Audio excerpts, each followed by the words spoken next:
So what is going on, guys? Triple G here, back with another Wonderlands video. Today's video is our Sporewarden build.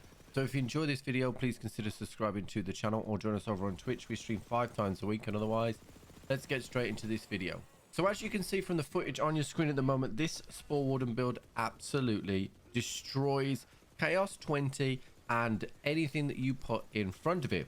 Essentially, we're going to be utilizing the cryo synergies with a berserker subtree and using the ricochet skill to just decimate both the chaos chamber and any bosses. So let's get into the skill tree straight away. So in terms of skills, we're going to be capstoning the Sporewarden tree, and we're going to be taking Blizzard here. This will enable us to have action skill active for a long time and therefore keep our bonus frost up, enabling our pistol to do a lot of damage as well as our other frost synergies. So we're going to put 5 points into Eagle Eye for gun damage, gun handling, and a point into Bounty of the Hunt for a little bit of action skill cooldown. We're then going to put 5 points into Affinity for ability damage. We're going to put 5 points into Bullseye for that gun critical hit chance and companion critical hit chance. 3 points into Windrunner, which will increase our movement speed and fire rate.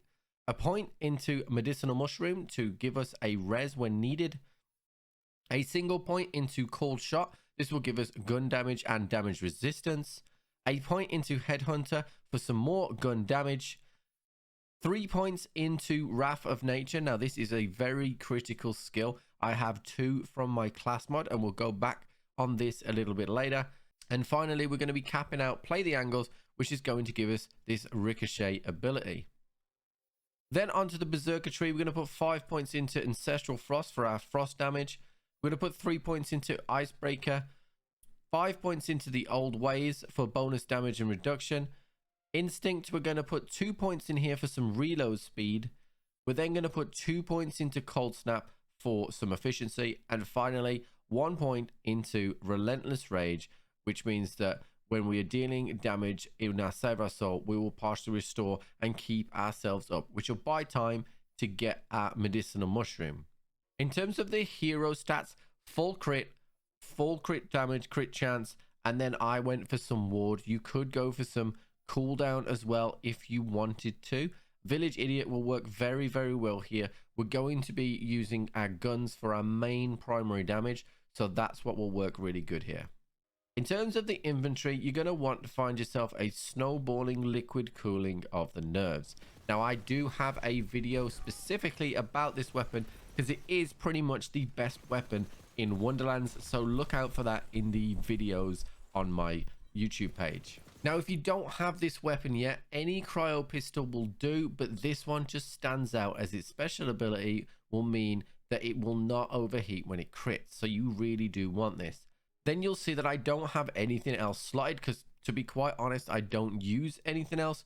We're going to want the pickaxe here of Blisting. This is the Goblin pickaxe. Now, this isn't a melee build, but the reason that we are using this is because whenever the Fate Maker picks up gold, you get increased movement speed, spell cooldown rate, and action skill cooldown rate, and that stacks. That's really important because when you're killing enemies, you're running over to pick up the crystals in the Chaos Chamber or whatever, and you will get coins, and that gold then will give you those cooldowns, which is really, really nice.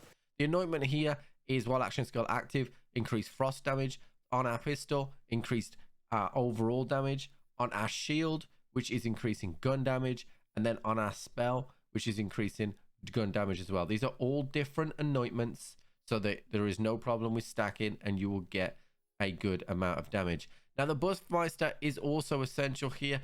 Although, to be honest with you, you could do Chaos 20 mobbing absolutely fine with not a Buffmeister at all. But if you want to take out bosses really quickly, you're going to want to put a Buffmeister on there. As for the rest of the gear, it kind of is up to you. Now, I have this Frost Damage Sporewarden Power amulet here. Now, you could go with the amulet where the more enemies you kill, that damage starts to stack up. Ideally, that's the one that I would like to go for. But I don't have one of these in a good role. So here's, you can see that this is the stacking amulet on my screen now, but I don't have a good role. This would be perfect. It had frost damage and Sporewarden power. Then onto the rings. And essentially for the rings, I've just got gun damage in the slots, and these percentages can be improved on the class or the armor mod. You'll see here that I have 2 points into Wrath of Nature. You can get 3 points into Wrath of Nature. If you can get it, go for it. It increases your damage exponentially. The passives here are okay, but ideally I would like gun damage on this as well. But I farmed all day and didn't get a single one.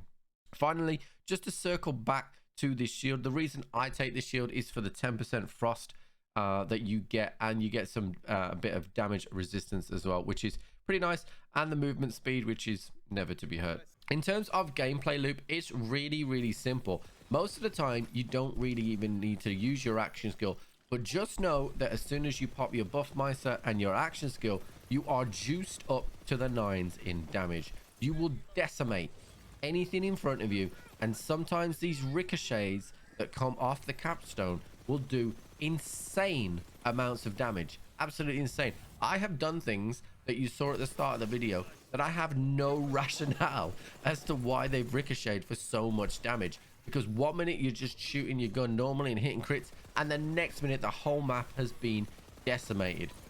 Now for a boss fight, what I recommend is you just juice yourself up with your abilities, your action skill, and just pile on the crits on the boss. The enemies around you will die from the ricochets, and that will trigger some kill skills, giving you more damage, more fire right, and more DPS. Then just take yourself away and make sure you're nice and safe until your action skills back up, and then repeat that. Your Buffmeister will come back faster than some of your other action skills, so make sure that you're using that Buffmeister to just keep yourself ticking over. Guys, that's it for today's video. If you have enjoyed this video, please consider subscribing to the channel, or join us over on Twitch. We stream 5 times a week, and otherwise I'll catch you on the flip.